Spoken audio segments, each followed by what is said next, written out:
அனைத்து விவசாயிகளுக்கும் வணக்கம். என் பேர் கௌதம். ஐபிஎல் பயாலஜிக்கல் இருந்து நாம இன்னைக்கு கோயம்புத்தூர் மாவட்டம் பெத்திக்குட்டை கிராமத்தில் இருக்கோம். இங்கே பார்த்தீங்க அப்படின்னா அதிக அளவில் வாழை சாகுபடி செய்யக்கூடிய பகுதியில் இதுவும் ஒன்று.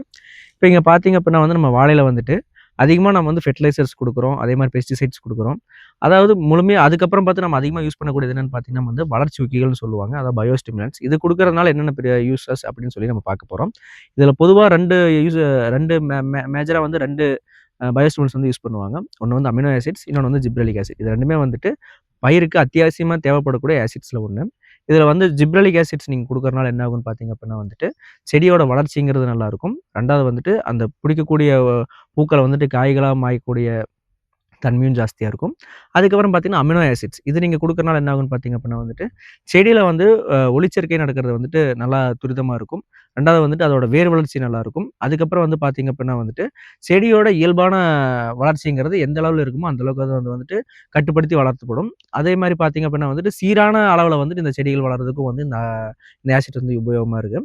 இது கொடுக்கறனால நமக்கு என்ன ஆகும்னு பார்த்தீங்க அப்படின்னா ஸ்ட்ரெஸ் ரிலீவாகவே இதாகும். அதாவது அதிகமான வெப்பம் இல்லை அதிகமான குளிர்னால செடிகளுக்கு ஸ்ட்ரெஸ் ஏற்படக்கூடியது இது ஒரு ஸ்ட்ரெஸ் ரிலீவாகவும் இருக்கும்.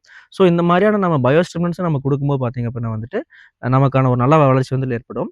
இப்போ அதே மாதிரி நம்ம ஸ்டார்டிங் ஸ்டேஜில் நம்ம அமினோ ஆசிட்ஸும் ஜிப்ரலிக்கும் கொடுக்கும்போது பார்த்தீங்கன்னா செடியோட வளர்ச்சிங்கிறது ரொம்பவே நல்லாயிருக்கும். அதே மாதிரி ஒரு காய் அந்த பொட தள்ளிருச்சு அப்படிங்கிற தார் உருவாகிற சமயத்தில் நம்ம கொடுக்கும்போது தாரோட அந்த சீப்புகள் இடைவெளியும் நமக்கு நல்லாயிருக்கும். அப்படிங்கும்போது அந்த ஃபிங்கர்ஸ் நல்லா வரும். அதே மாதிரி காயோட தாரும் நல்லா வெயிட் வரும். ஸோ இந்த மாதிரியான ஆசிட்ஸ் நம்ம கீழே வேர் வழியாகவும் நம்ம கொடுக்கலாம், மேலே தெளிக்கவும் செய்யலாம். இது 2 மூலமாக நம்ம கொடுக்கும்போது பார்த்தீங்கன்னா நமக்கு ஒரு நல்ல மகசூலை நம்மளால் எட்ட முடியும். நன்றி.